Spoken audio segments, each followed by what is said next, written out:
Hello guys, আসসালামু আলাইকুম। আমি আমার ফেভারিট একটা রেস্টুরেন্টে নিয়ে আসছি আপনাদেরকে। দেখেন রেস্টুরেন্টটা কত সুন্দর। গাইস, উপর থেকে দেখেন ভিডিওটা, জাস্ট রাতের ভিউটা, জাস্ট ওয়াও, অনেক সুন্দর, অনেক অনেক সুন্দর। গাইস, অনেক ভিড় থাকে, তাও আপনাদের পছন্দের একটা রেস্টুরেন্ট হতে পারে এটা।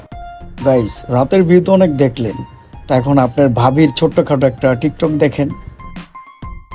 এমনি জাস্ট মজা করে ভিডিওটা করছি গাইস। ওর দেখা থেকে হিংসা হচ্ছে, তাই আমিও করলাম। হাতে হাত রেখে এই সময়টা খুবই ভালো গেল। গাইস, এটা আমার ফার্স্ট ব্লগ, যদি কোনো ভুল করে থাকি ক্ষমার দৃষ্টিতে নেবেন গাইস। আপনার মূল্যবান সময় দেওয়ার জন্য ধন্যবাদ। আমার পেজটাকে ফলো দিয়ে দেন, আমার পাশে থাকেন। আল্লাহ হাফিজ। গাইস, এটা লোকেশন হচ্ছে উত্তরা 7 নম্বর সেক্টর, বিএনএস বিল্ডিং, লিফটের 15। রেস্টুরেন্টের নামটা হচ্ছে সানসেট বিনস।